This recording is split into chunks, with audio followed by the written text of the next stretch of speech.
then getting together virtually and enjoying and learning all about the spectacular festivities and amazing traditions of Carnival and Mardi Gras. Thank you for joining us. Before we start with our program, I would like to introduce to you the AAFSW President, Lara Center. Good morning and welcome.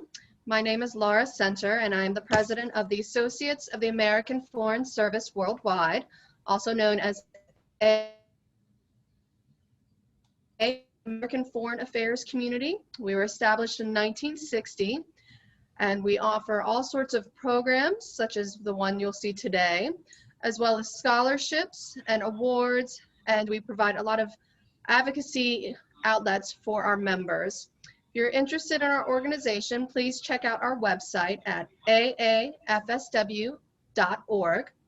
And if you're interested in providing a donation to our organization so that we can continue programs such as this, you may do so also through our website. Thank you and welcome. Also, please welcome Dr. Joanna Tanasopoulos Owen, AFSW Public Relations and Fundraising Chair, who is going to be our moderator for today. Joanna. Good morning, everybody. Happy Mardi Gras, happy Carnival. Enjoy today's program. For the most part of the program, we are not going to be able to see you. You are going to be able to see us, and especially the speakers and the presenters. Please make sure, if you have any questions, to put them on the chat. So at the end of the program, I can ask the various presenters your questions and find out everything about the beautiful customs of all these places. And I wish you to have an enjoyment and good luck to everybody. And let's start the program. See you. Okay, thank you. To highlight the music and dancing traditions of Brazil, Trinidad and Tobago, Venice, Italy, and New Orleans, Louisiana, AFSW welcomed the embassies of Brazil and Trinidad and Tobago, as well as an Italian native foreign consular specialist and the Senior Vice President and Chief Marketing Officer for New Orleans and Company, who is also the stadium announcement for the New Orleans Saints. Starting with the customs of Brazil, it is my great pleasure to introduce Mr. Rafael Beltrani. Mr. Beltrani joined the Brazilian Foreign Service in 2005 as the Chancery Officer. In Brazil, he works with Cooperation for Development and the Press Office with social media. Abroad, he was a Vice Consul in Canberra, Australia, and New Delhi, India, before his current assignment as an attaché at the Embassy of Brazil in Washington, D.C. Rafael? Thank you, Sheila. Thank you, Lara. My other speakers here today. Happy Carnival, everyone.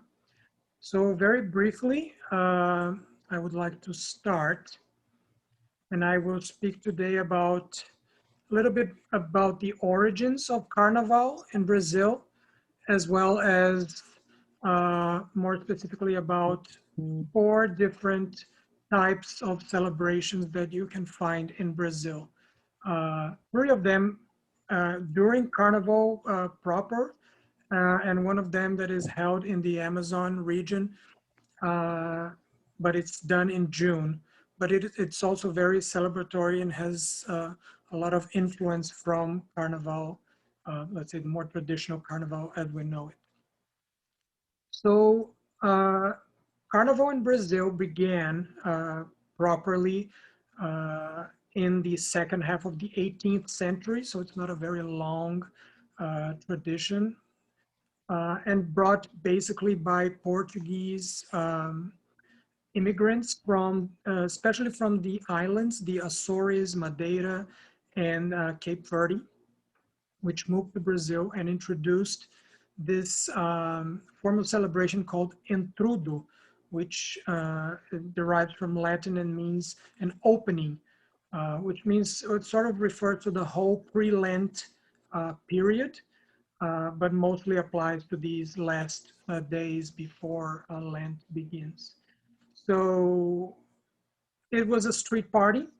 It was mainly done by throwing balls made of either wax or flour or some sort of ingredient that would hold a liquid inside, and they would go around and throw this balls full of liquid. Sometimes it was foul smelling, on each other. And basically that's what they did for several days during the carnival days. And it was very popular.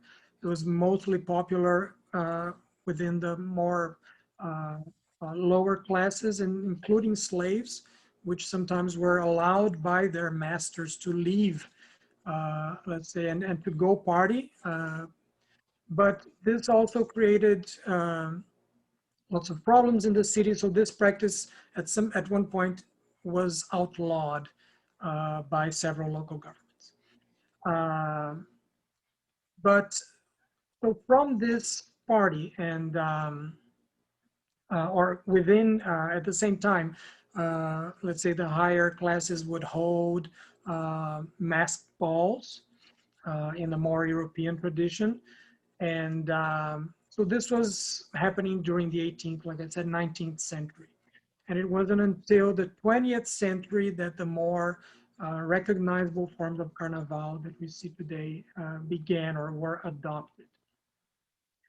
So there were some, so today, Carnival today, it's a mix of a, or what they used to call a ranch, which was mainly a procession.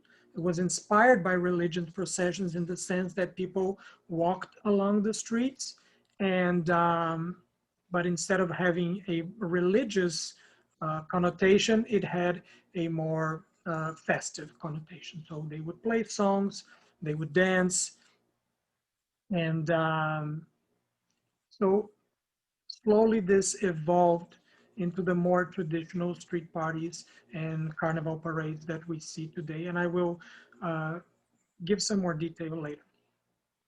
So what I would like to do now is to talk very quickly about the first specific tradition, which is the Boi Bumbá, and which is held in the Amazon region, more specifically in the state of Amazonas, which is a northern state in Brazil. So this is the festival that is actually held in June. One of the reasons that it's held in June is because in February or March, when Carnival is usually held, it is the rainy season. So it would be very difficult to have this party outside in the rain, because the rain is very abundant during the rainy season in the Amazon.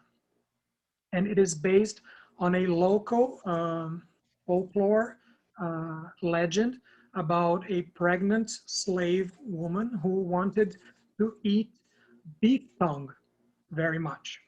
And her husband, at her request, killed a very prized bull and was then punished by the owner of the bull. And then a lot of, so this story mixes lots of local traditions. There are several participants. It has a little bit of romance, a little bit of tragedy, a little bit of satire as well, because it sort of everyone poses as different characters. And eventually the ox, the bull is resurrected, and it all ends well. So from this tradition, the bull is let's say is celebrated during this festival in the Amazon forest. So what I would do is, because I'm going to talk about different kinds of festivities, I will share the video, which I will ask you to bear with me because it was ready to go. I will share the video of this celebration. Just a minute.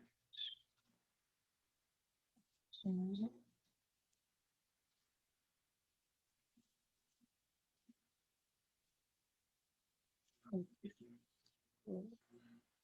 Here we are. And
Raphael, I'm sorry to interrupt you, but there is no sound on your video. Both the panelists and the participants have sent a message in chat.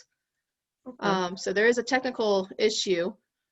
Could you perhaps close out again, and then when you reopen your share screen, there should be another button to click about share Your sound? computer sound, yeah. Sorry about that. So That's let's go okay. back We want to be able to enjoy this at its fullest. for sure. So let's go again. So it should work now. For some reason I thought I pressed it. Perfect. Thank you, Rafael. A viagem ao mundo sobrenatural começa quando o guerreiro Undicoin bebe da ayahuasca.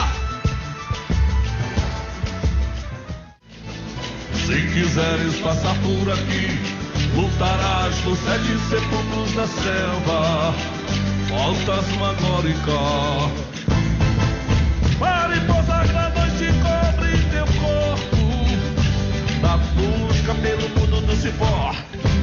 Ergue a lança de trovão, a jornada começa nos gigantes de pedra. O xamã empunha a lança de trovão na gruta dos morcegos de Gras. O jardim das plantas carnívoras, filho dos abutres reais canívoras, o mangue da grande caninana. Como Caia se torna xamã, no êxtase alucinante, nos caminhos sagrados as vozes te guiam, os uxis te levam. Movimentos impressionantes, as árvores que falam.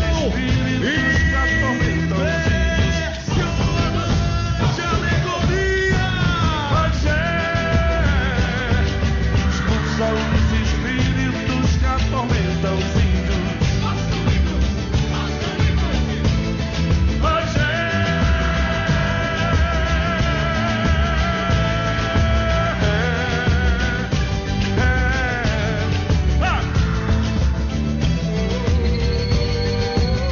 Ritual item 4.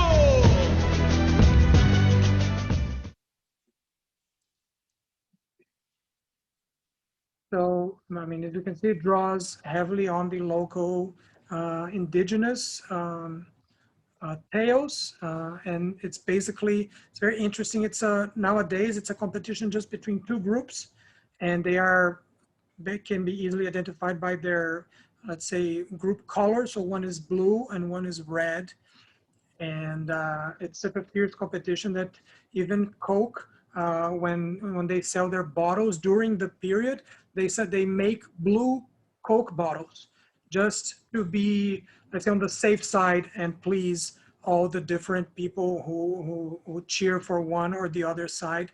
So they, it's a very intense dispute. So each group will make this kind of presentation in a specific arena that was built just for this. And it's very popular in the north of Brazil. So moving on, I would like to now talk and show a little bit about frevo. So frevo is known especially in the northeast of Brazil, and especially in a state called Pernambuco. And it's a more urban expression. So both, it's a very fast-paced rhythm, which is accompanied by a very fast-paced dance called passo, which means literally step. And draws from several different kinds of musical influences, including like marching band music, the polka, square dance, also the local music traditions as well. So, and it's recognized by UNESCO as one of Brazil's immaterial cultural heritage.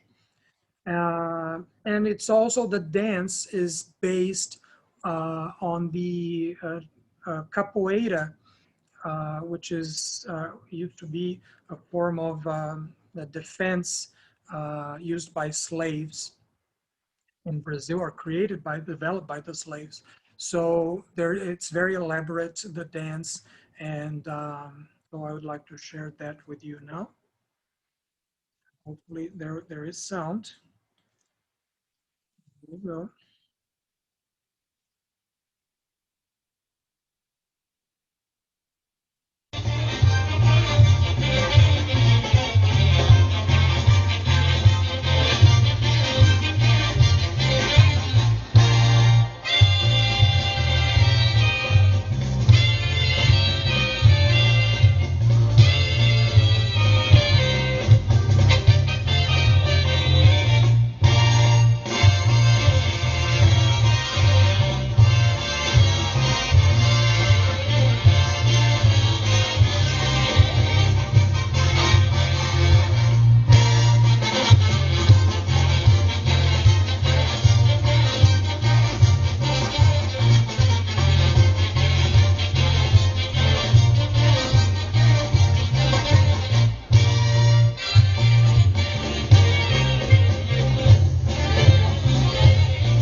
Okay, so that's Prevo, and now we will move on to Bahia, and let me stop here for a minute.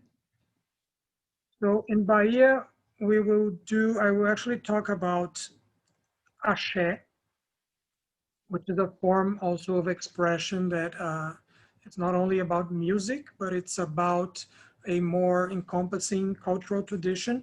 Bahia was, in the beginning of Brazil colonization, its capital, Salvador, was Brazil's capital for over 100 years. And there were lots of slaves that were brought to Salvador. And still today is the largest African, the population with African descent, the largest population is in Bahia. So what I would talk about would be the axé is the general expression. Ile aye is a block, what we call block is a group of that performs. That performs in Salvador during Carnival. And so they take their inspiration and their cultural expression from the religious practice called candomblé, which was brought with the slaves from Africa. And different candomblé has different roots depending on from the place of origin of those slaves. And so Ileaye was the first axé block in Salvador, and it means the black world. So it was a form of reaffirmation of their origins, and it's from the Yoruba language.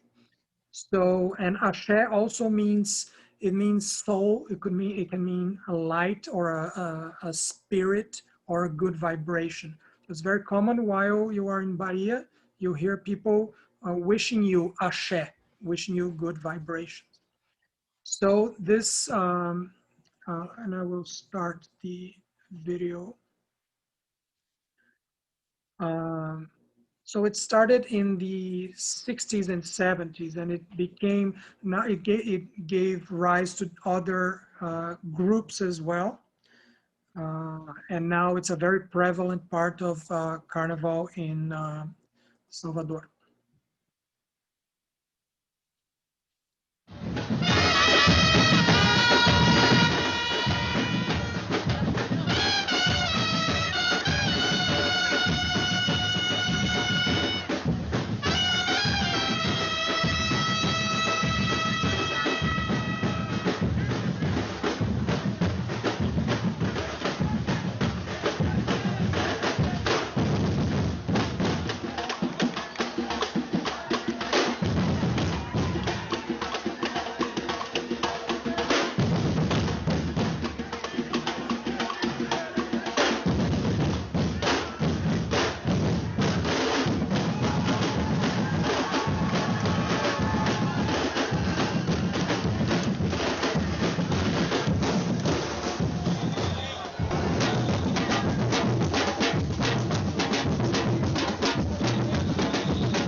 A magia, vejo no rosto esse povo, o mesmo semblante brilhei, espalhando alegria e igualdade, venha ver.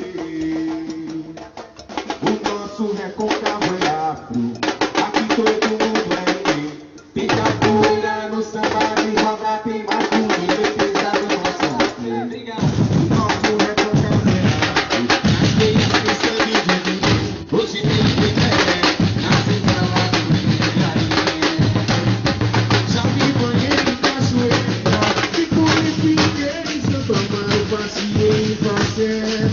Maracujá, São Pará, são todas lindas cidades, joias raras. Quando lembro da... There you go. So as you can see, it draws heavily on percussion, as with the most samba,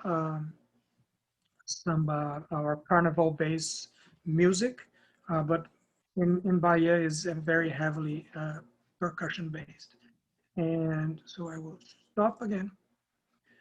And so the last one, we'll talk about the samba schools in Rio, as we know them today. So these, I was talking a little bit earlier about the different kinds of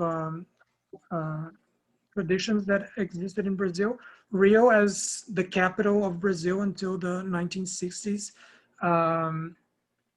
obviously was the most important place in Brazil.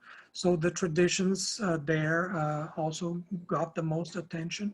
And so with the, let's say, the creation of samba, which happened in the, let's say, 1910s, 1920s, and its growing popularity, those older traditions coalesced, let's say, into the samba school and the samba parades, which became an official part of the calendar in the 1930s, and since then have grown in popularity. So in the 1960s, they started building bleachers for the public to watch the parade. In the 1970s, with color TV in Brazil, the parade became much more popular because now aesthetically you could display that creativity to different audiences. And in the 1980s, they built, the city of Rio de Janeiro built a special street. It used to be an actual street, an avenue, so that avenue was closed off, and all the let's say, supporting structures were built, and it became the official samba drome, as we call it, so that the parades could be held there every year. And then obviously, I mean, nowadays it's a very important source of income for the city of Rio. So no Carnival is being held in Brazil this year. Everything has been called off because of the pandemic. So what I will show now to close is a couple of takes from last year's parade. So let's go. Yep. Here we go. Alô, meu povo de Padre Miguel, vamos lá, a hora é essa. Garoemos mar, liberdade, abre os caminhos leva a passar.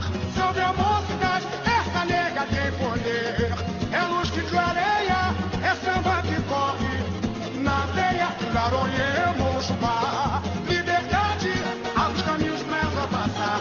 Salve a mocidade, essa nega tem poder. Ela tem poder, é luz que clareia, é samba que corre na veia.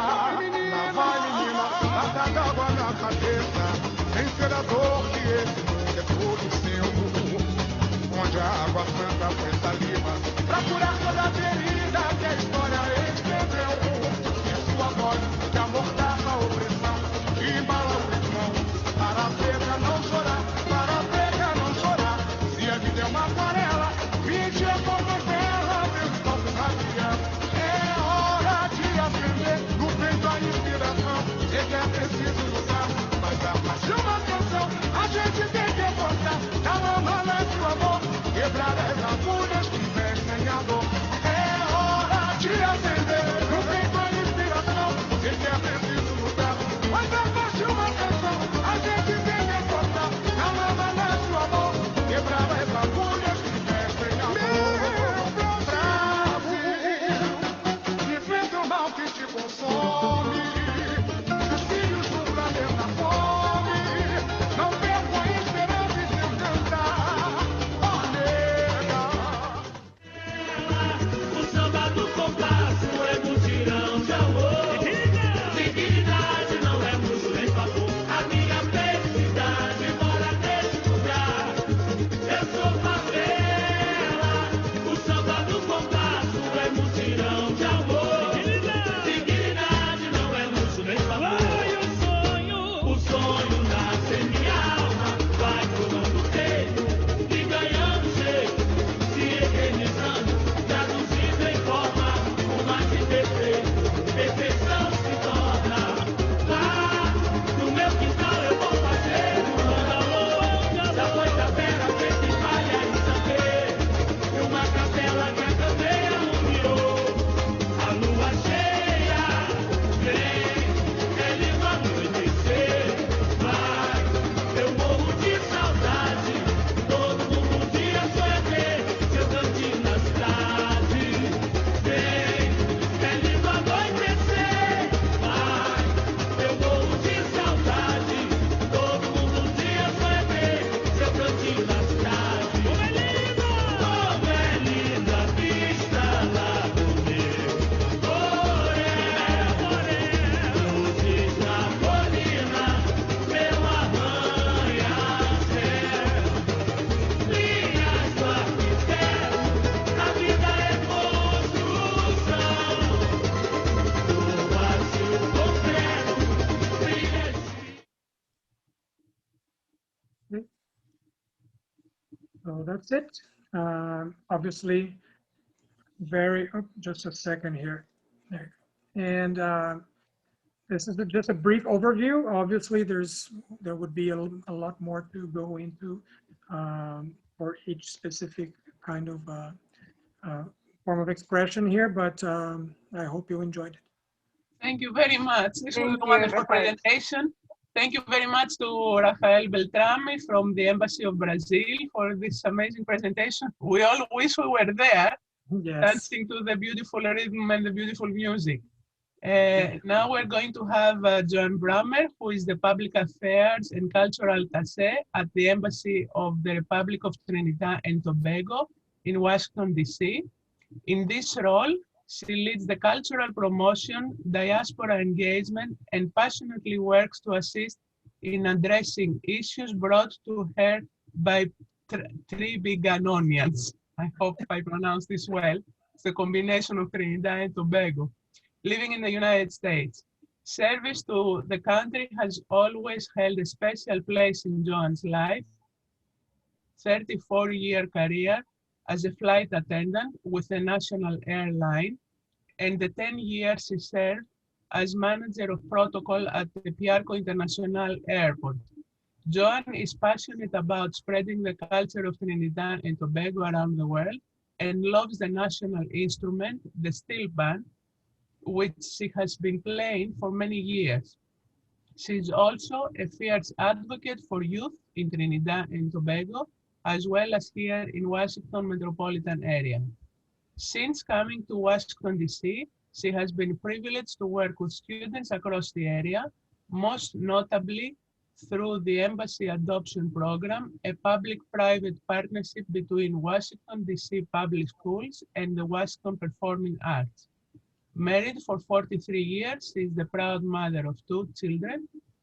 Joan tries to live by her mantra, kindness rules the world. Joan? Thank you so much for that fabulous introduction, and welcome to all my other colleagues. I'm so excited to be here with you guys today to tell you all about Carnival in Trinidad and Tobago.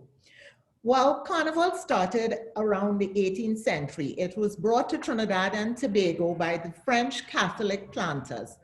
They had big balls, costume balls, and dinners, etc. The Africans started to participate after emancipation. And after the Emancipation Bill was actually passed, they started to participate. And they did the camboulet, which was like stick fighting. And so, of course, they did their own thing as well. And they tried to mimic some of the French aristocrats and all of that. They had a lot of drumming and so, and out of that drumming came the steel pan, which is the national instrument of Trinidad and Tobago. And I'm so proud to be able to say that it was invented in my country. Of course, in Trinidad, our carnival is like a big street party. Everybody takes part. Every single person, from the youngest child. I remember my daughter playing at 1.5 years in a stroller in a costume. So it's in our DNA. That's what we like to see. So we start our celebrations from the day after Christmas. Now, the 2 days of Carnival are really the 2 days that precede Lent. They precede Ash Wednesday. But we call parties fetes in Trinidad. So we Trinis, as we call ourselves, start to fete from the day after Christmas. So there's a build-up to Carnival. Out of all of this, we have Calypso. It's also storytelling. So the Calypso tells the story. Out of Calypso came soca. Because of the diversity of our population in Trinidad and Tobago, out of soca came chutney soca, which is of our East Indian descent. Of course, we also have Carnival on the streets for kids. So the Saturday before Carnival, we have the children's street parade. The week leading up to Carnival is called Bacchanal Week. And that should just tell you what happens in Trinidad and Tobago. I mean, it's just fun, fun, fun, fun, fun. So during that week, we have lots of competitions. The steel pan, the steel bands, they have their own competitions. It's called Panorama. We also have it for students. So we teach the steel pan in schools.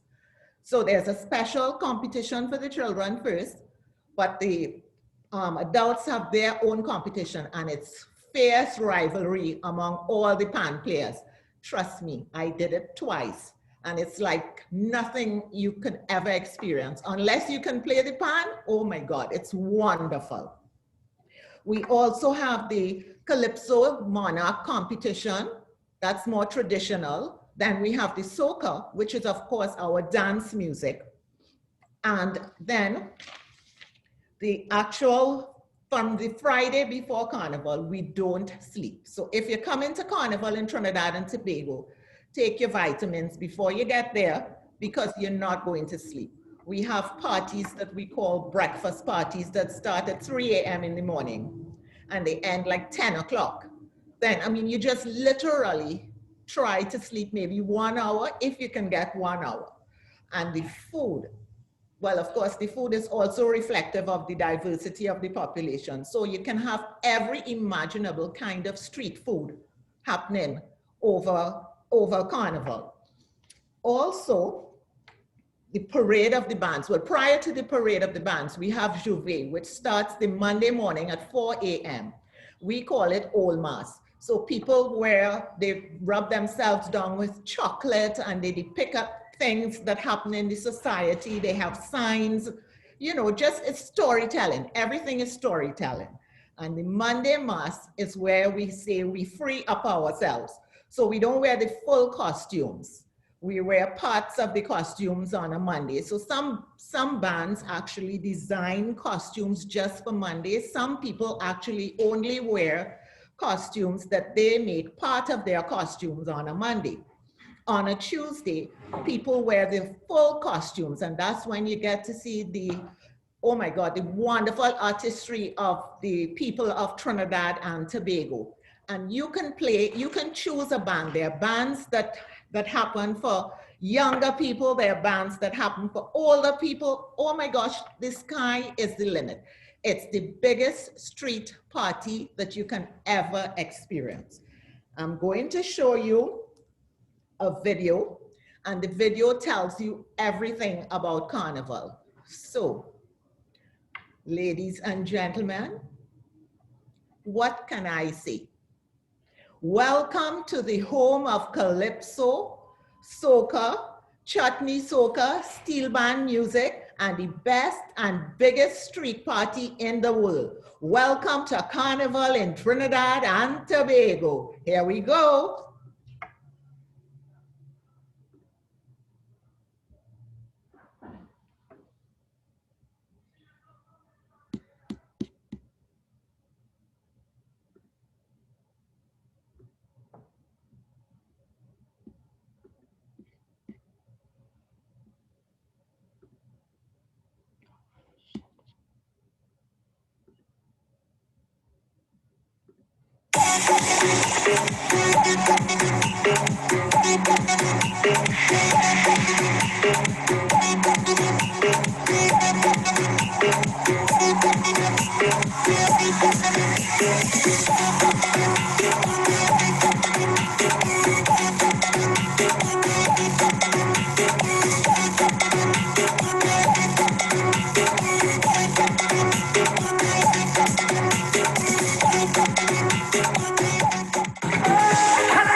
You put it on the ground by the roadside. You tell me get out your place to come inside. Sing, baby, don't do me that. You don't break my heart.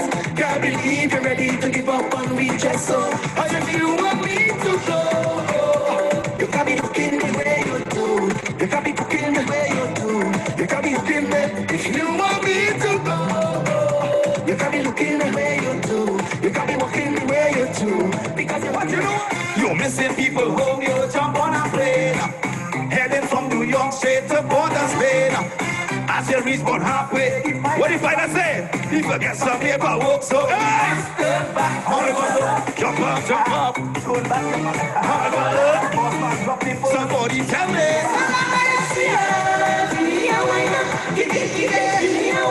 Give me the wine that I want long time. So long as you give me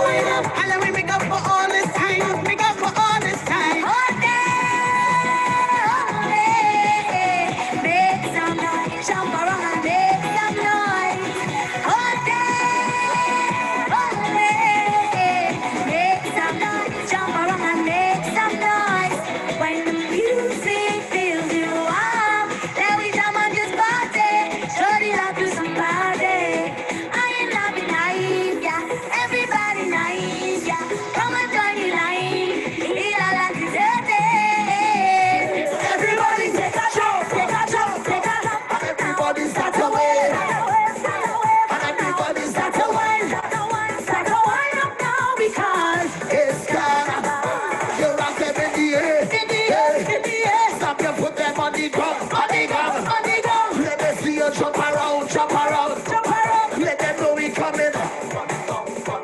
Get strong. All the dancing is hotter than we are the soca vagabond is madness everywhere.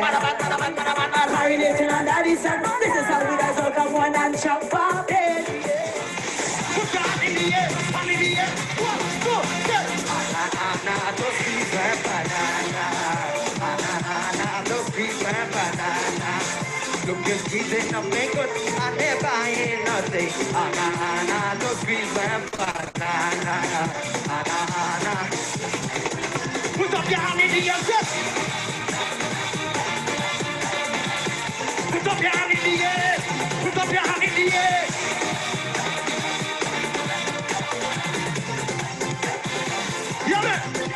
Look out walking in the market to make a living.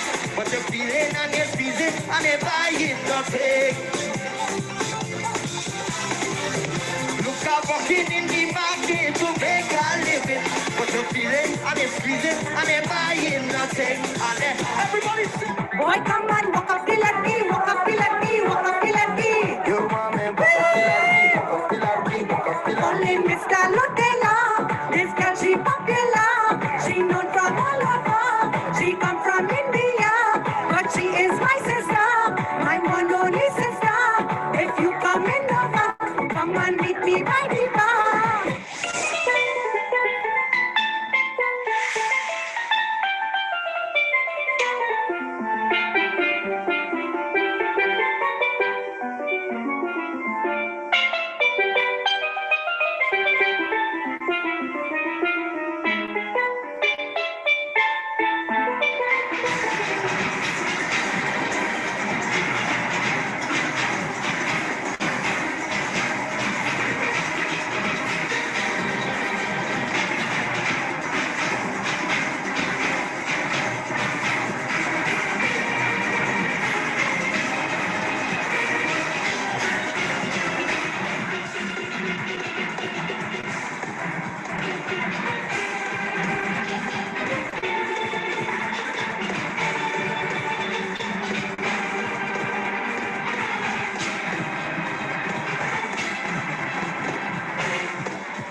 Some of the sections on stage will follow the costume.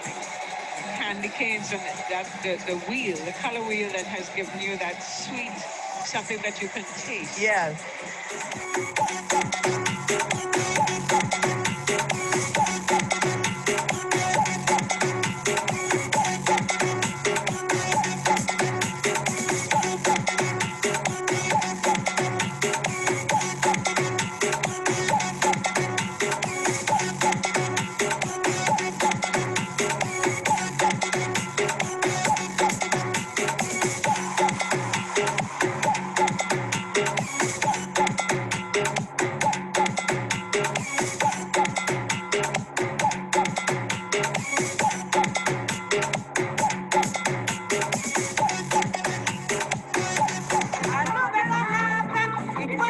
seven, and people like red. Coming for a spin, Boris their heart, treatment, till I transfer, so I can stop.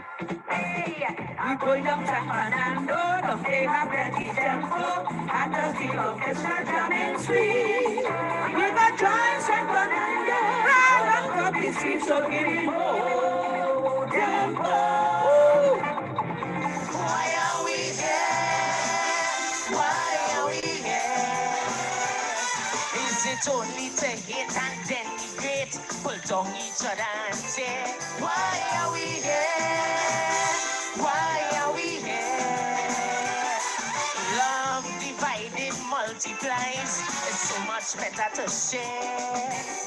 We all do need each other, but unity is so rare beyond the tribal war. Yeah, why are we here?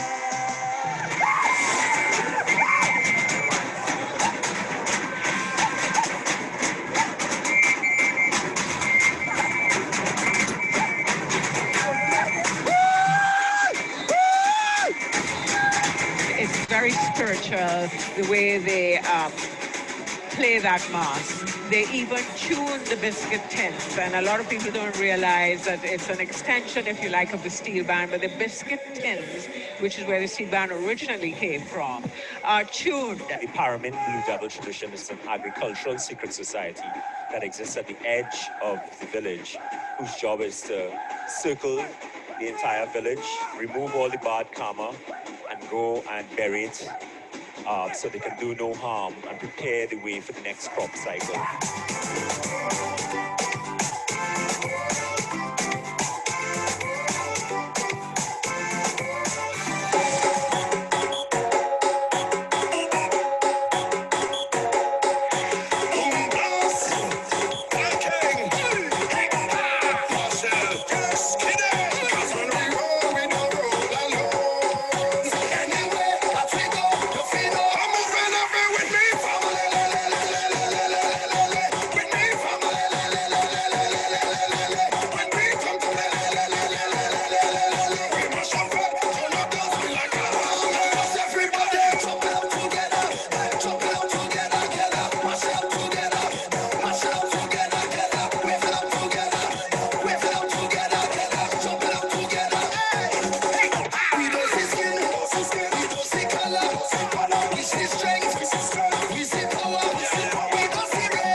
Thank you, John. Fantastic. This was superb. Thank you very much for this presentation, John, from the Embassy of Trinidad and Tobago. Well, thank you for having us. I hope that you all enjoyed sharing our culture and the biggest and best street party in the world. Trinidad it was fantastic. From what we saw, it was fantastic. Well, We're going to move now to the presentation from Italy by Anne Lane, who was born in Palermo, Italy, and moved in the United States of America in 1980 after marrying to her husband, an American diplomat. In 1997, Anna Lane and her husband were assigned to Mexico City, where Anna had the opportunity to work for the Department of State as a consular specialist. She worked at the US Embassy in Mexico City, London, and Beijing. Anna is fluent in Spanish and Italian, while she speaks some German and Chinese Mandarin. After 3 years in Beijing, she moved to Washington, D.C., where she worked for the Family Liaison Office as a liaison officer to the Department of Homeland Security. She retired in 2015, and since then she has been teaching yoga and studying Oriental philosophy. Currently, she shares her time between Fairfax, Virginia and Palermo, Sicily. We are very excited to hear everything about the Venetian Carnival and how Italians celebrate this spectacular season. Anne? Hello, Joanna. Thank you for the very nice presentation. I'm very grateful to be again with some of my colleagues and friends from Washington, D.C. and from all over the world. I missed the diplomatic life, but I had to reinvent myself and I became a yoga teacher. Well, let me get away with this mask because I feel not so comfortable. And I'm going to talk a little bit about the origins of Carnival in this part of the world. I live in Sicily, as you know, and we celebrate in Italy, like I have seen in Brazil and other parts of the world, Carnival in many different ways. The most famous one is probably Carnevale di Venezia, but each city and each region has its own way to parade and to eat and to feast. I want to do a little bit of an historical background of Carnevale. The word itself comes from Latin, probably many of you know. Carnem levare means taking away meat. Many people during period of Lent give up something that, you know, they particularly enjoy. In old time was meat. Now perhaps we give up sweets or drinks or whatever we consider a little bit sinful. But the historical roots of Carnival in the Mediterranean area are associated with some celebrations, festivals, done by the Greeks and the Romans. Probably you have heard about the Bacchanals. Bacchanals was a celebration done in Greece to honor the god of grapes and wine, Bacchus. And what did they do at the time? They paraded a symbol of fertility, and people would dance and would drink. And what was interesting was there was a moment in which the social differences between slaves and masters was completely abolished. Was a moment of total freedom and celebration of nature. Those are the Bacchanals. The Romans, during the time of the Republic, had a festivity called Saturnalia, very similar to the Bacchanals. They would parade a symbol of fertility around the streets, and people would do all sorts of eating again, drinking, and having fun. I think what's interesting is that for both times, for old time, for the pagan time, and for the Christian time, Carnival is a period of transition. Represents almost a last moment of indulgence before the giving up, before the penitence of Lent. And this is what happened only with the advent of Christianity. But it's also a period that symbolize the rejuvenation, a period of changes. In fact, those festivals, the Greeks, the Bacchanals and Saturnalia were celebrated, I think, late February, you know, in a moment in which nature was almost asleep.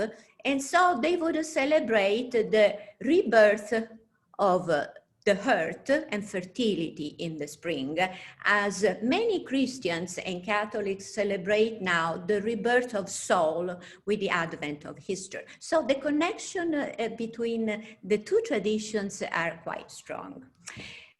But let's talk a little bit more about what we know now about Carnival, what we see when we go to Venice or Viareggio. Viareggio is also very famous in Italy.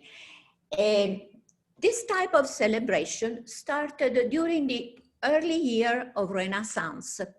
In fact, it was a pope, Pope Paul II, that for the first time proposed a masquerade ball, you know? So that was unbelievable, but there is not too much to be surprised at, because at that time the Pope was not only the head of a spiritual the church, but he was also the head of a state. So he introduced the idea of a masquerade ball, and also it's from this time the creation of some specific balls. The custom of wearing a mask is very old. It goes back to the Bacchanals and the Greek. The Greek, when they performed their tragedy, they would wear masks. The god Bacchus would wear a mask. Why? I probably think it was a way to hide the personal identity, to protect who we are, in order to act more freely and basically do whatever we would like to do and we don't dare to do with an open face. So in Italy, we have different kind of masks. The oldest one, most of the time, would represent human vices or certain stereotypes, certain human characteristics. And I will mention only 3 masks that I consider probably the most famous. Some of you already know, people that have traveled to Italy. And I start with Pulcinella. Pulcinella is a mask from the south of Italy, and he is really a human stereotype. Pulcinella represents cunning, which is the skill of achieving somebody's goal by deceit. That's what he does. Very often he plays an instrument, he plays the mandolin, but basically he's a sneaky buffoon that doesn't want to work.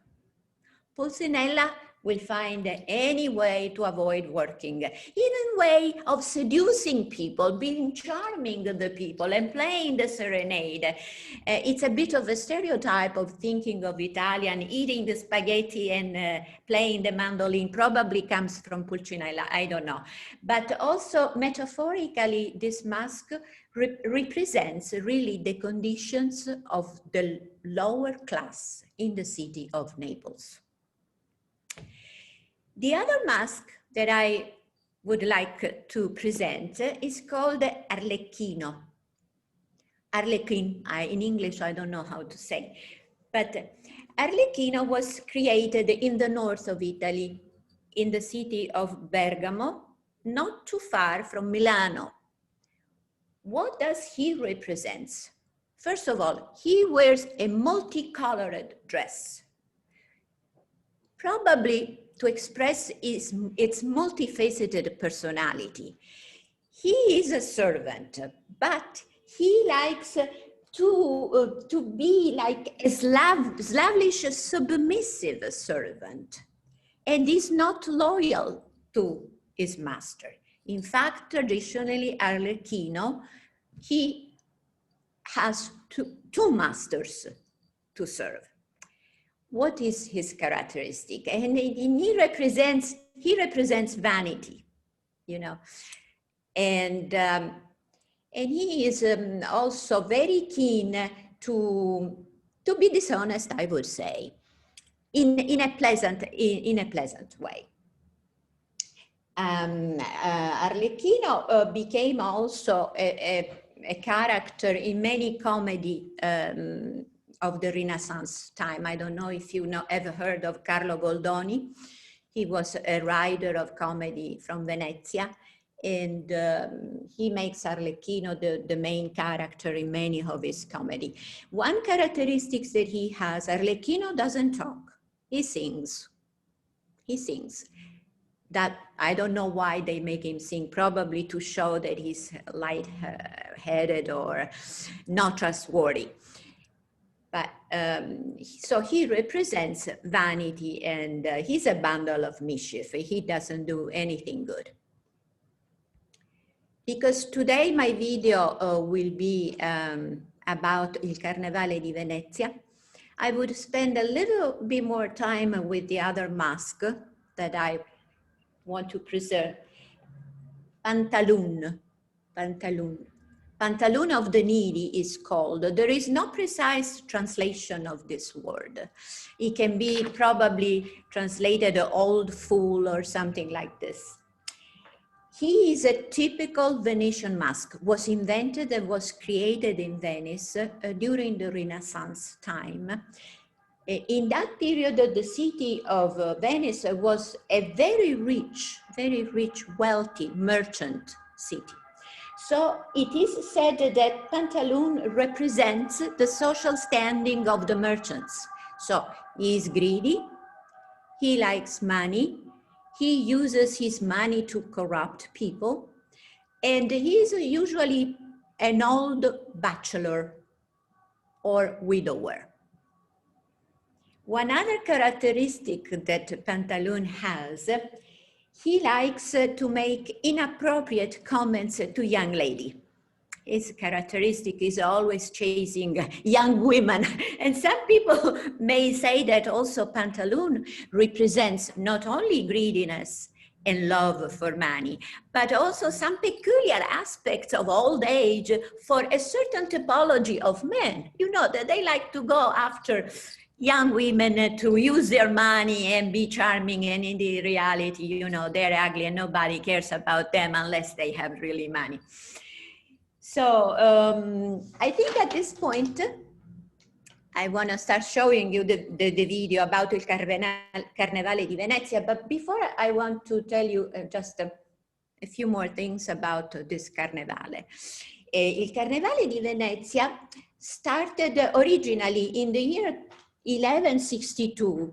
There was a great victory of the Republic of Venezia against Ulrico. Who was Ulrico? He was a patriarch of Aquileia. So the first celebration with dancing and wearing costumes and masks. In Italy, the use of masks, as I said before, is very, very old. It goes back really to the time of Greeks. And so this was the first time in which we can say there was a festivity that vaguely remembered the Carnival of Renaissance. Because the Carnival that we see now really was developed, I mentioned before, during the 15th century, but it had a history of not continuity. In the year 1797, one of the many Roman emperor called Francis II, he was very Catholic. He was the emperor of the so-called at the time Holy Roman Emperor.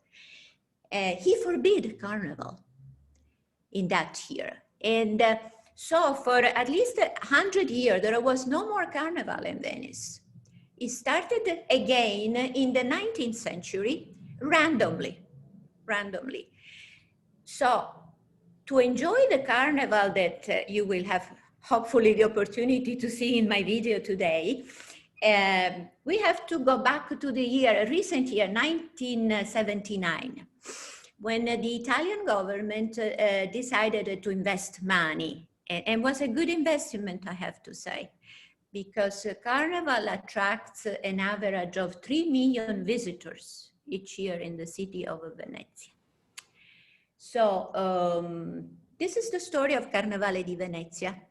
And now I will show you my video, hopefully.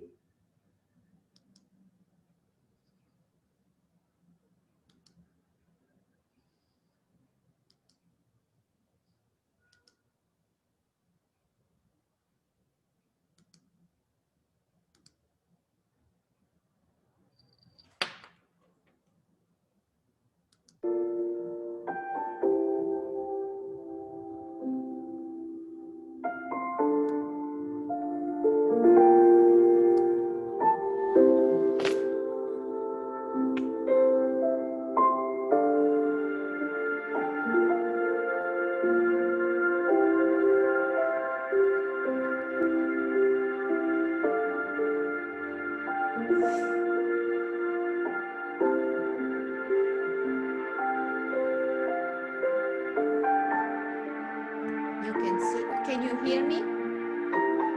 You can see the gorgeous costumes. We do. Those are nothing special, just the triumph of elegant personal choice.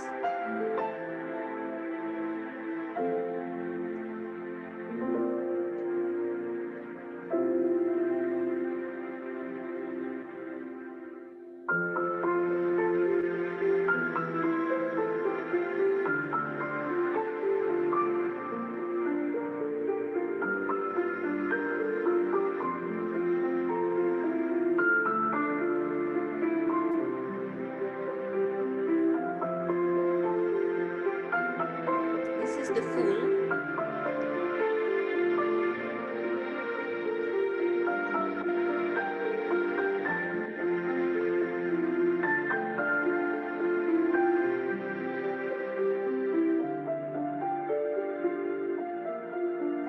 While we watch the video, I can tell you what people eat for Carnival in Venice. They eat frittole, which is fried dough strips. They eat lemon ricotta cake.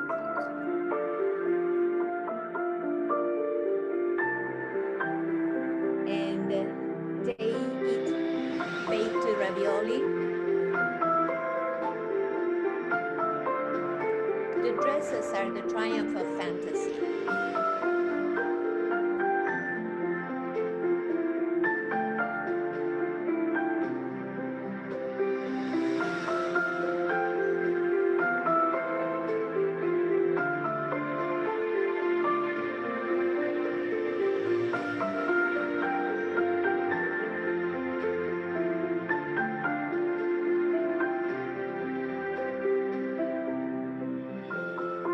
This is Arlecchino, the dress of Arlecchino, you see, multicolored.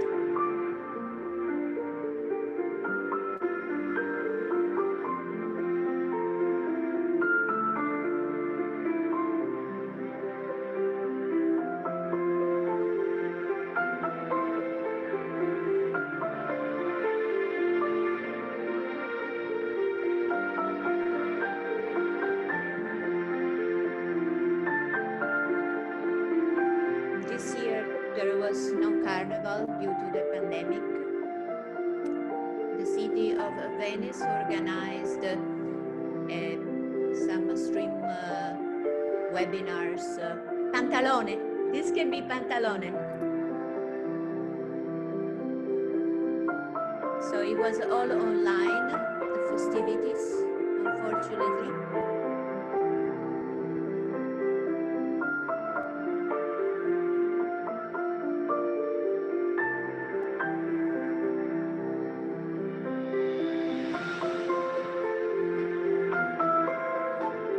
Okay.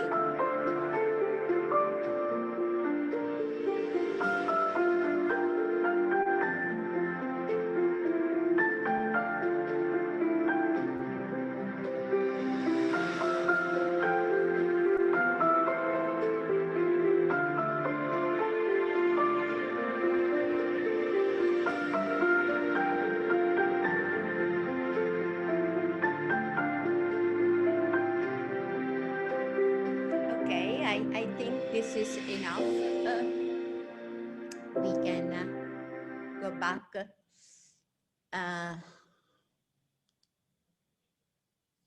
And I want to finish my presentation giving you a quick recommendation for what to drink for Carnevale. Perhaps tonight we can have what the Venetian drink. It's called Spritz Veneziano. It's very simple. You get a bottle of Prosecco, you get some soda water, and you buy a liqueur that tastes, it's called Aperol. Aperol tastes of orange and rhubarb. You mix all together and you say salute. Thank you so much for having me. Thank you very much, Anne. It was a great presentation. Now we know everything about the Carnival in Italy. We would like to welcome now Mark Roming, who is the Senior Vice President and Chief Marketing Officer for the New Orleans and Company, the city's destination marketing organization. From 2011 through 2019, he was President and CEO of the New Orleans Tourism Marketing Corporation, the city's agency that promotes New Orleans as a leisure tourism destination. His efforts at New Orleans and Company include strategic marketing and promotion via print, broadcast, and internet advertising, as well as public relations. New Orleans and Company is known for its cutting-edge web and social media presence in websites such as neworleans.com, gonala.com, twitter.com, Visit New Orleans. Mark is also the stadium announcer for the New Orleans Saints, succeeding in 2013 his father, Jerry, who served in the same role for 44 years.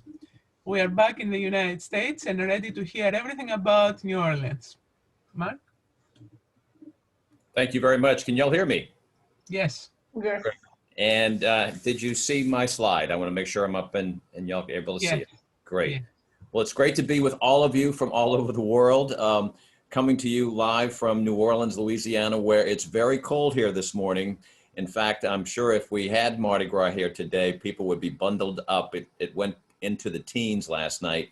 It's the coldest it's been here in many, many years. So perhaps with our pandemic, this was probably the best time for it to get that cold so people can stay in and take care of themselves.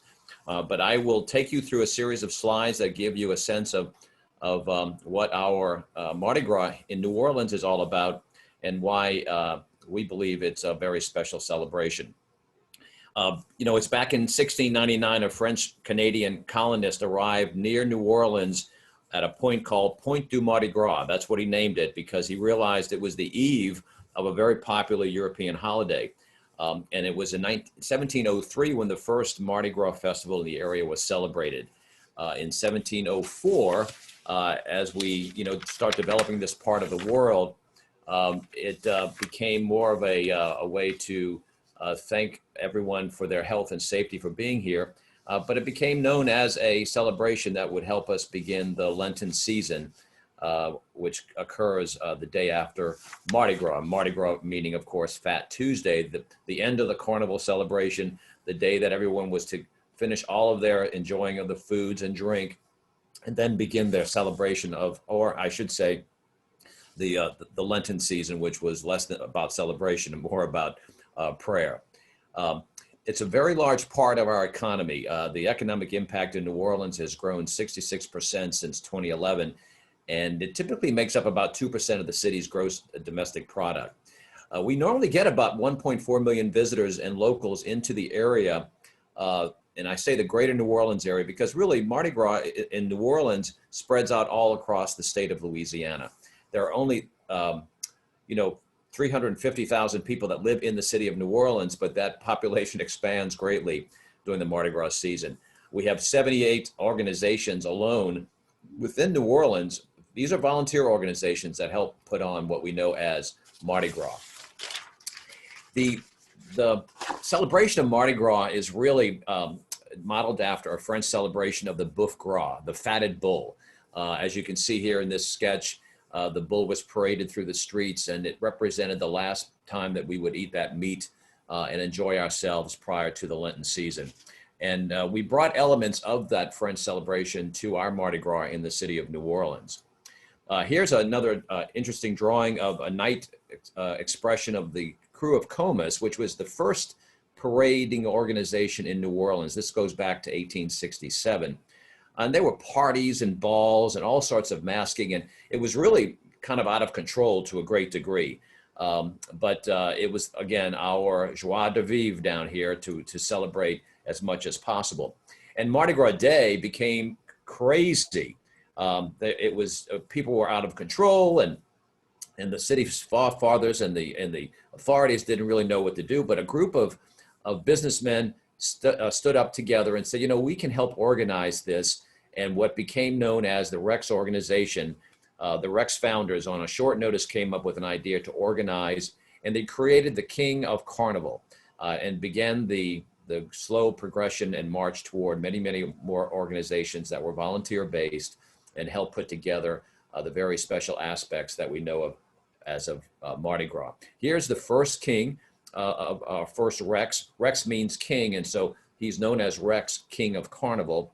And he rode a horse for the very first several years through the streets of New Orleans. And they were bands and other marching units that followed along with other members of the organization. And it grew from there into a major presentation each and every year. In fact, the Rex organization really was the first tourism bureau for the city of New Orleans. They sent out notifications known as edicts around the country to train stations all over the United States, inviting people to come participate and see this wonderful rolling tableau. And many, many organizations started after Rex to do parades both at nighttime and during the day. This was Rex's logo here and coat of arms, and the saying around Rex is pro bono publico, which means for the public good. So Rex was all about creating an opportunity to present art, design, and education, along with a lot of fun on the streets of New Orleans. Here's that edict that I spoke about earlier. This was one from 1924, and it was sent to train stations, and it was in newspapers all over the United States, inviting people to New Orleans. And Rex took on that persona. And here you can see where it says, "Greetings, the Lord High Chamberlain of His Majesty's household announces that the King will pay his annual visit to his beloved capital city of New Orleans on the great fête day of Mardi Gras." In this case, in this year, it was the 4th day of March, 1924. It was our way to invite visitors to come and, spend some money in New Orleans and also enjoy themselves in a wonderful opportunity of Carnival. Here again, you see the flags waving all around the Canal Street of New Orleans. The purple, green, and gold colors Rex produced and created for Mardi Gras, and those became the official colors of Mardi Gras: purple for justice, green for faith, and gold for power. And you see that purple, green, and gold adorned throughout the Carnival celebrations, including this modern day period of time. Rex also decided to expand its celebration to the day before. And so here you see a scene on the Mississippi River in New Orleans. This is a barge that's landed or docked along the Mississippi shoreline. And Rex is now arriving in his city. He's coming to visit his city. And where he's going now is moving his whole entourage over to the mayor of New Orleans, where there will be a celebration and a welcoming of Rex. And the mayor, actually, in a very humorous way, but it's part of our tradition, turns the city of New Orleans over to Rex to rule for one day and puts all the headaches of running the city into Rex's hands. And Rex then in turn says there'll be no taxes on Mardi Gras Day. Everyone is to enjoy themselves and to get ready for Lent. Here you see an early sketch of one of our many floats over the last several decades. And you can see the intricacy that has been employed here. In fact, this was a float designer at Tulane University by the name of Bror Wilkstrom, who for many years sketched the floats for the crew of Rex. And you see how the designs develop. They come through and they're working on these designs in many years ahead. So the theme for next year's parade, 2022, was already created 4 or 5 years ago. And they're always thinking ahead and tying it to some beautiful story about the Middle Ages or about art from Europe or from the Far East. And it truly is a rolling tableau of beauty. Here was a beautiful float that came alive. This is the Yangtze River. This was done for a parade several years ago. This was the sketch and how then the models are taken from there.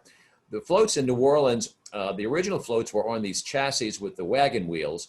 And many floats to this very day in many of the organizations still utilize the original chassis. And you can see the development of the floats. This is now placing muslin over the frame as they design the areas of the float that you saw in those previous sketches. Here's a view from the den. We call the houses where they build these floats dens, D-E-N. And you can see how the work continues to get to the point of building a tableau like you see here from the early 1930s of the floats going through the streets of New Orleans. And you can see our streetcars. New Orleans has the oldest running streetcar in the United States. And you can see how that's a major point of transportation for us. Now we move to modern day Mardi Gras, and you can see those colors come alive, and very similar to our brethren in Venice. The costumes become very intricate, and it's a way that people can truly enjoy their family and their friends on a day that is most celebratory. Again, we witness the purple, green, and gold colors. Here, these are 3 riding lieutenants that ride in the Rex Parade on Mardi Gras Day. Some scenes from other modern day floats that we won't see this year, but these are floats that actively pursue their streets of New Orleans. The one on the upper left is from the crew of Bacchus, the god of wine, and this is one of the super crews that parades on the Sunday night before Mardi Gras Day. And the Bacca-Gaita, as you can see in the lower right, is another one of their floats filled with the riders who were throwing all sorts of goodies to the people in the streets. Here's a tandem float. You see this is actually 3 sections from the crew of Endymion, the god of youth. And this is a parade that goes onto the streets of New Orleans on the Saturday night before Mardi Gras. Another scene from the Rex organization's parade. You see the riding lieutenants here, and then of course the captain. The head of the organization of all the crews, we call our parading organization crews, K-R-E-W-E-S, is a captain. Whether it's a female crew or a male crew, the captain is the leader, I would say the dictator of the parading organization. What he or she says goes, and this person usually has this post for several years, and they lead the parade, and behind these riding lieutenants will come the floats. And there is Rex, King of Carnival. This was a recent Rex 3 years ago. This was a beautiful day in New Orleans, not like today where it's very cold. This was a day that really helps bring out the color and the glitter of the Rex float.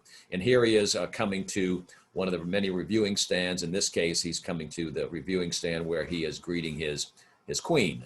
Rex has a court.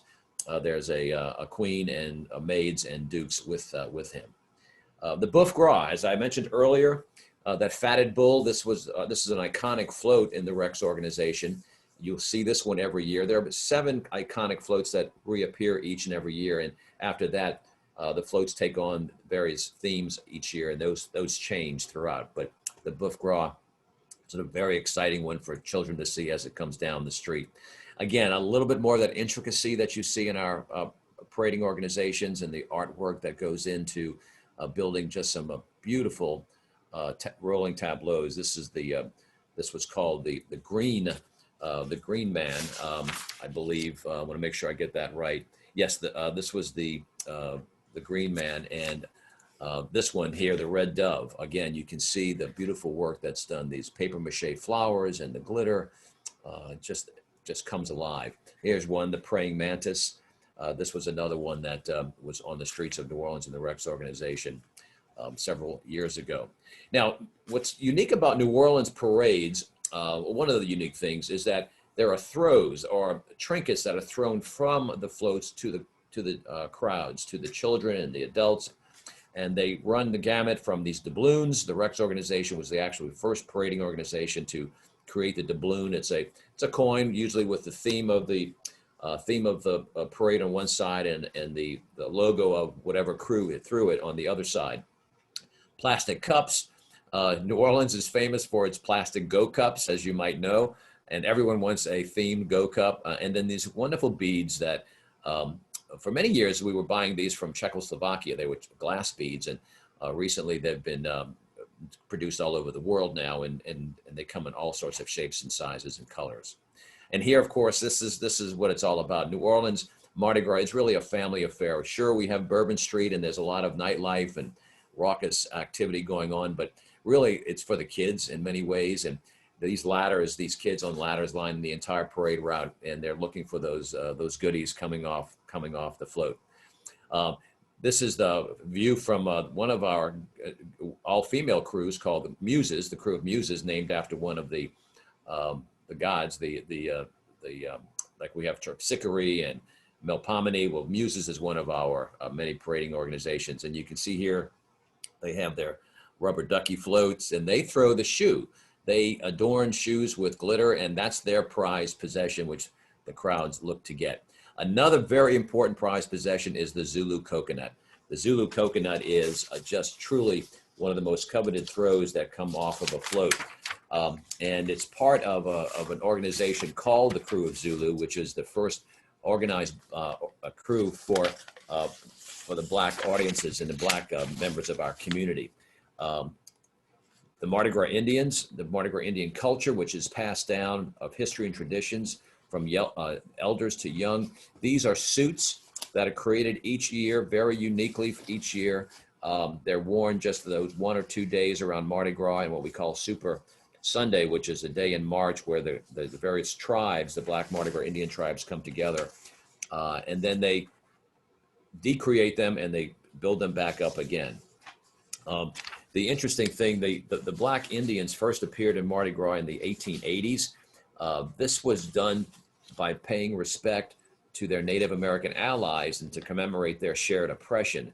The Native Americans here in this part of the world sheltered a lot of the Black men and women who were running away from being slaves, and the way that they commemorate that help that they gave them was to pay tribute to the Indians of Native America.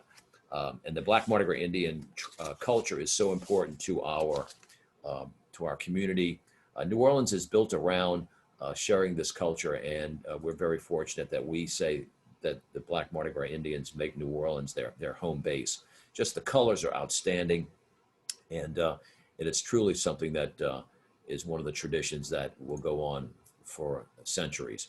Here, the Skull and Bones Gang. This is a group of Black maskers that goes back 200 plus years. On Mardi Gras morning, this group comes out of the neighborhoods of Treme and walk through the streets of New Orleans, knocking on doors. And their main mission is to remind people of their mortality and to get straight before it's too late. And it's a beautiful tradition, and it's the Northside Skull and Bones Gang. I mentioned the Crew of Zulu and those coconuts. The Crew of Zulu, this is a group from the Zulu Social Aid and Pleasure Club. It was a benevolent society that helped create a tradition that will live on forever. Louis Armstrong was their most famous king, King Zulu. He came back to New Orleans, I believe, in 1949 to reign as Zulu. And they continue to parade. They parade on Mardi Gras Day as well. They parade right before the Rex organization. And it's one of the most favorite parading organizations in New Orleans. Here's a couple of their floats. This is the Mr. Big Shot. And you can see the color and the excitement that they draw. And their Zulu warriors down here in the lower right, they walk ahead of each of the floats. And these are the officers of the organization. Here's a typical shot of a den where these floats are being prepared and ready to roll out on any given day of a parade. Again, we have 78 crews in New Orleans that produce floats like this. And then, of course, as we come to the end of my presentation, I want to take you through some of the intricacies of the elegant side of Mardi Gras. The Black organizations, the white organizations, the mixed organizations have balls or presentations where they present their debutantes of the season. And this is an invitation to one of those from 1888. You can see the detail that went into producing it. Here we go to the Rex Ball. The last night of Carnival, Mardi Gras night, is the Rex Ball as well as the Comus Ball, and they meet as two organizations to call to the end of Mardi Gras itself. And here you see Rex, in his finest with his queen, walking the floor, being greeted. These balls have wonderful gifts that are given to the ladies as they are called out to dance and the call outs. And you can see some of the beautiful ornamental gifts that are presented. The jewelry, of course, none of this is all fake. These are not real diamonds. As you can see, this is all make-believe, but they sure have a good time getting dressed. And of course, the finality of Mardi Gras in New Orleans, the night when the crew of Rex, or the Rex organization here, meets Comus and his queen, and they bid adieu to the Carnival season for the night, and then we wait until next year. Now, as I said, Mardi Gras is not happening this year in New Orleans. At least the parades are not happening. However, New Orleanians know how to pivot and adapt. And this is my last slide. And so what has happened is that homes have taken on the role of the floats, and they have created floats at their homes. And so as you can see here, 2 of these homes have decorated themselves out to be floats themselves. So what's happening now is people are actually driving the streets of the city. And instead of the floats driving on the streets, people are driving on the streets to come see these house floats. So the crew of house floats was created this year. And there are over 3,000 homes like this throughout the city of New Orleans. And I think we have created just another new tradition to celebrate here in the city of New Orleans. So with that, I want to thank you all for paying attention to this presentation. And of course, I can answer any questions that you have in the chat. And back to y'all. Thank you. Thank you all very, very much. Thank you to Rafael Beltrami, John Brammer, Anna Lane, and Mark Roman. This was an exceptional presentation, amazing customs and traditions everywhere in the world. We have a few questions. We have limited time, very limited time, but I'm going to try to address most of the questions. People asked about, in Brazil, how do you see the expression of religion, given that people are very Catholic there? Do you see it through the carnival? How is the religion being expressed? Well, it is, I mean, Carnival is a Catholic celebration in the sense that it's part of the Catholic calendar. There is obviously some of the parades have in a sense pushed back against religion, but in another way, I think this Catholicism and Christian religion in general is part, like the person said, it's part of Brazilian culture. So many elements, for example, in Salvador, Candomblé, the African religion or the practice, is very much a conjunction of African religious practice with Catholic practices that the slaves learned or were impressed upon while in Brazil. So there is a lot of, the word is syncretism. There is a lot of this mixture of pagan, secular, and religious throughout the celebration. Good. Thank you very much. One question for Mark. People are asking, what is the origin of Cajun as a word? And maybe lentil also, if you know. And the other question was the floats that exist in New Orleans, are they the same every year, or do they create new for every year's parade? Yes, so let me take the Cajun first. Cajun is a descendant of Roman Catholic French Canadians whom the British in the 18th century drove from the captured French colony of Acadia, and they settled in the southwestern part of Louisiana, and they became known Acadian, Cajuns, Cajun. And so Cajuns are also, you hear of Cajun food. It's another way to prepare. It's got a great mixture of spice and local flavors as well. But Cajuns, the word formerly came from the French Canadian part of Canada.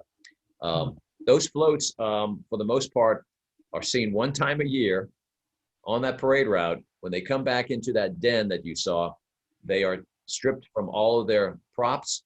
Then they're painted white again. The forms stay the same for the most part, but they take on a whole new theme each and every year. It's like the Mardi Gras, the black Mardi Gras Indian suits. Those are seen one time or a few times a year. Then they destroy those suits. They may save some of them, but they're never to be worn again. They start again and they bead all year round. That's a year round. Oh my God, that's amazing. Another question we have for Trinidad and Tobago, for John. People were wondering, it is kind of well known how in Rio de Janeiro you have the samba schools and people join the samba schools to participate in the carnival. How do they do it in Trinidad and Tobago? How do you get selected to be part of the parade or part of the audience? We cannot hear you.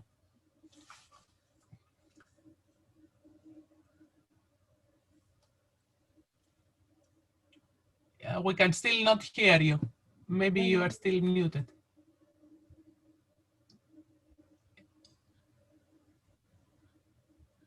John, no.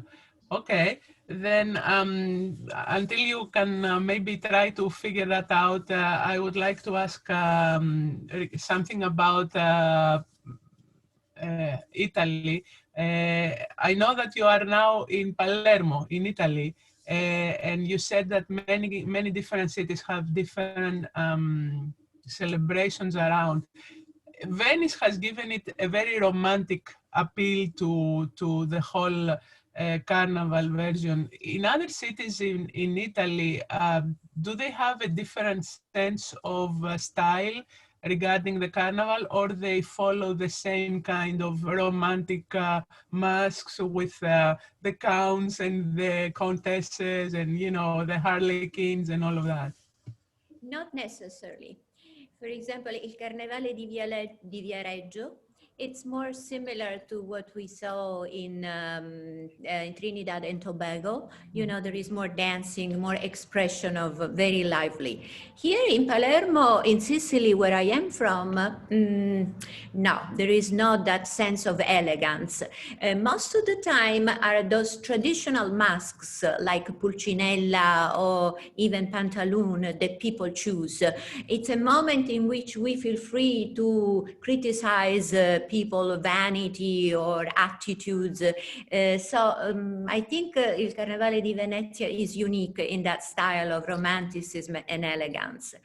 Food more or less is similar. In Sicily, for example, we have for this period marzipan, and we make it pigs out of marzipan, and we eat those. And but yes, that characteristic is only of Venice. And most of the party, especially nowadays, there is a lot of confusion between wearing a mask of Halloween style, for example, and traditional styles. So, very nice. Well, thank you very much. I wanted to add, being that I have heritage from Greece, one of the reasons why in the Greek tragedies people were wearing masks is because women were not allowed to participate. So to express the role of a woman, you had to wear masks. And that's how it came to be also, besides what you said. John, do you think you can respond to the question, or should we conclude the presentation? Okay. I think John cannot get unmuted. So thank you all very, very much. John, are you back? Can you hear us? Can you hear me? Ah, yes, yes. Perfect. Great. Perfect, Joanne. Thank you for coming back. Okay, wonderful. So to join, you just have to, there are many different bands in Trinidad and Tobago, bands. So it depends on what your budget is. You can just go to a mass camp, that's what we call them, and you can sign up and pay and you join. It's a big, big street party. So you don't have to belong to like a dance troupe or anything. Anybody can take part, anybody and everybody. And it usually, the preparation takes how long? The preparation for the actual days of playing mass? To be part of some team of people. Okay, so the bands come out on a Monday and Tuesday. So you just go and you sign up and you pay your money and they make the costumes for you. Okay. On the Monday and Tuesday. Good. Well, thank you very much, everybody. Thank you, Rafael, John, Anne, and Mark. This was beautiful. What a nice way to celebrate today that it's Mardi Gras and Carnival. We thank you all. I would like to pass it on to Sheila to conclude with the program, and we really appreciate your presence. Thank you so much, Mark, Joan, Anna, and Rafael. You were outstanding. We really enjoyed your program, and I appreciate it very much you accepting my invitation for this program, and I look forward to work with you in another cultural programs in the future. Also, Anna, I'm going to tell you I have my Venetian mask that I couldn't wear because I couldn't talk with that, as well as my from Mardi Gras. So thank you so much for you to join us. And I would like to take this opportunity to invite you for our next program, which is going to be in March 23rd, and it's going to be Women's History Month. Please register as soon as you get the invitation. It will be a pleasure to have you again. And again, thank you so much. Thank you to Barbara for keeping up with us to the technology. And thank you to Lara for attending the program. Have a wonderful day and happy Mardi Gras. All the best for you guys. Thank you. Bye. Happy Mardi Gras. Bye. Thank you. Bye. Happy Thank Mardi you, Gras. Joanna.